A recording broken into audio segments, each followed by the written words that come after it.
You have three paths: sell, refinance, or exchange. The most expensive mistake may not be missing a 1031 exchange. It's maybe choosing the wrong exit path. A lot of investors hear the word 1031 and immediately think that's what I need to do if I sell, right? And sometimes, yes, a 1031 exchange is the right answer, but not always. Here's the thing. When you own, appreciate real estate, you usually have three major paths in front of you, right? You can sell, you can refinance, or you can exchange. So each path solves a different problem. Selling can give you cash. Refinancing can unlock equity without selling. Exchanging can preserve more of your equity for the next investment. But if you choose based only on what sounds popular or what another investor did, you might end up with more tax, more debt, more stress, or less flexibility than you expected.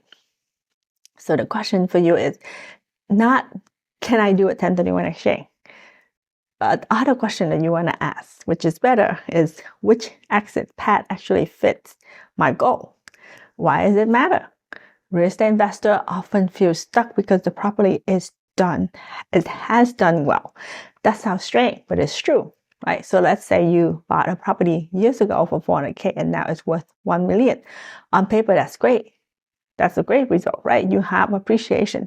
You might have rental income, but now you have a decision to make.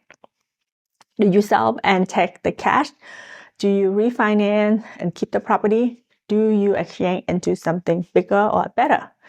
Most people don't realize this, but each decision changes the next chapter of your financial life.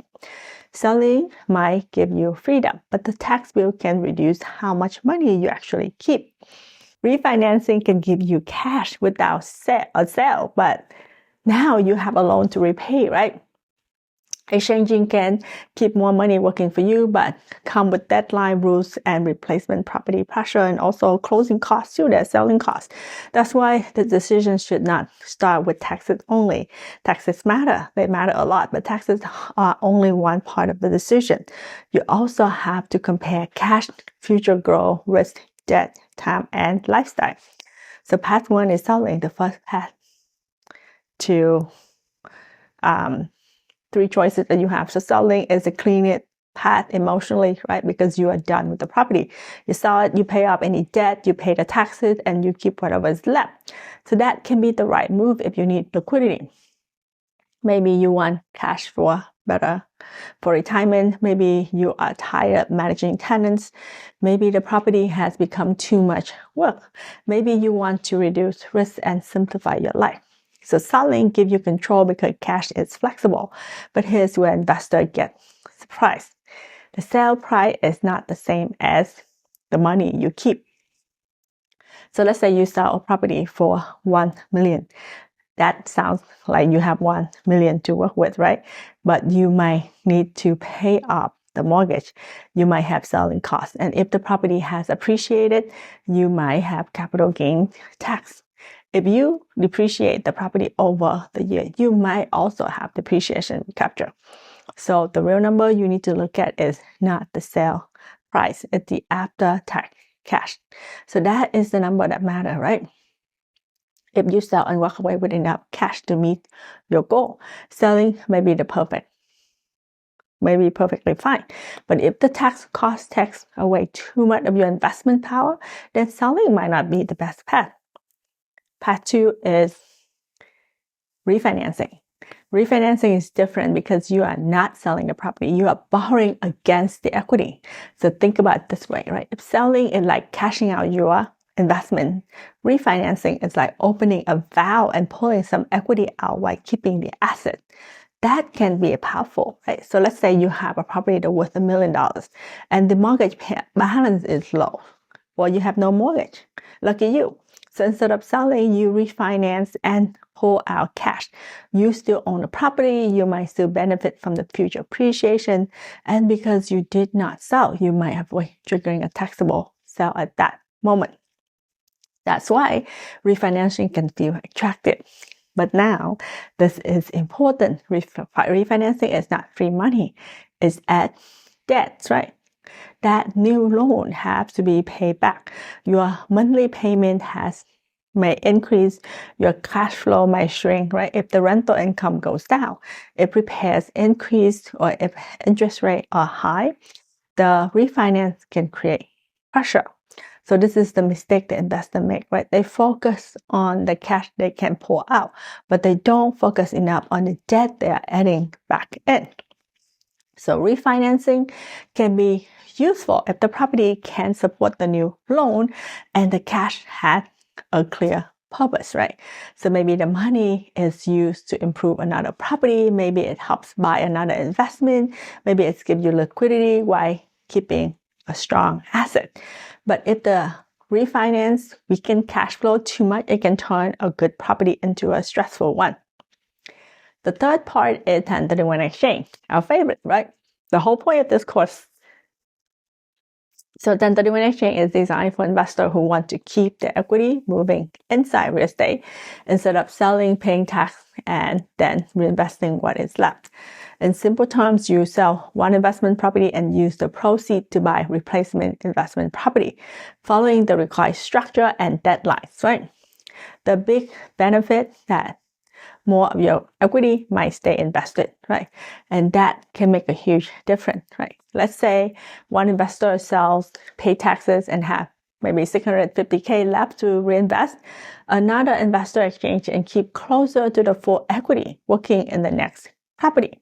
So over time, that difference can affect buying power, future cash flow, and portfolio growth. But here's the part that people gloss over, right? A 1031 exchange is not just a tax idea. It is a transaction structure, right? So you have deadlines, you need a replacement property, you need to follow the rules, right? You need to be comfortable moving into another investment. So not just escape the current one, right? And that's where some investors make rushed decisions. So they choose an exchange because they want to avoid tax, but then they buy a replacement property they don't really like in a market that they don't understand with the number that don't truly work. So that is not a win. Avoiding tax is helpful only if the replacement investment makes sense. The right path depends on the goal, your goal, right? So how do you compare the three paths? You want to start with yourself, your goal, right? Do you need cash? Do you want less responsibility? Do you want to keep growing? Do you want to reduce debt? Do you want better cash flow? Like, what do you want, right? Do you want to move from one type of property into another type? So these questions matter because the same property can lead to three total different decisions based on the investor. So let's say investor A is nearing retirement and wants fewer headaches. Selling may make sense because the main goal is simplicity and liquidity. Investor B still likes the property but wants cash to fund another opportunity. Refinancing may make sense if the debt is manageable. Investor C wants to keep building a larger real estate portfolio and has already found better replacement option. A 1031 exchange may make sense because the goal is to continue growth. So same equity, same appreciation, three different paths, right? And that's why there is no automatic answer. The comparison framework that the whole point of this lesson that we want to talk about, right? So when you are choosing between selling, refinancing, or exchanging, or compare, you want to compare four things. First is the after-tax cash. You want to run some scenario, right? Say if you sell, how much do you actually keep after debt, cost, and taxes? Not the gross sale price, the real cash. Second is future growth, right? If you keep the property, refinance it, or exchange into another property, which path give you the strongest long-term opportunity? Third is risk, right? Selling may reduce property risk. Refinancing might increase debt risk. Exchanging might create replacement property risk. If you rush or overpay, fourth is lifetime impact, right? If one get ignored, this one get ignored, but it does matter. A property can look good on paper and still be wrong for your life if it creates constant stress, management problem, or too much complexity. The number alone might not tell the whole story. Let's do some practical application, right? So let's make this simple. Imagine you own a rental property with a lot of equity. Before asking, should I do a 1031 exchange? Ask yourself 3 questions. Do I need cash outside of real estate? If yes, selling may need to be part of the conversation because an exchange keep the money inside real estate unless you take out booth, which is can become taxable, but at least you can partially do an exchange. Question 2, do I still believe in this property? If yes, refinancing might be worth comparing because you might not need to sell at all. Question 3, do you have a better property to move into? It's yes, an exchange may be powerful because you are not just avoiding tax, you are repositioning your equity into a stronger investment. And that is the key, right? A good exit path should match the next step that you actually want, not the next step someone else tell you is smart, right? Not the next step that sounds advanced, not the next step that only focuses on taxes, right? The best decision is the one that balances tax, cost, usable cash, debt, future upside, and the life you are trying to build. The main takeaway for you is when you own, appreciate real estate, good for you. You are not choosing between paying tax and avoid tax. You are choosing between 3 paths: sell, refinance, or exchange. Selling gives you liquidity, but might trigger taxes. Refinancing gives you access to equity, but add debt and risk. Exchanging keeps more equity invested, but requires structure, timing, and a strong replacement path. The smart investor don't ask what is everyone else doing. They ask which path give me the best after-tax outcome, the right amount of risk, and the next investment life that I actually want. That is the decision framework.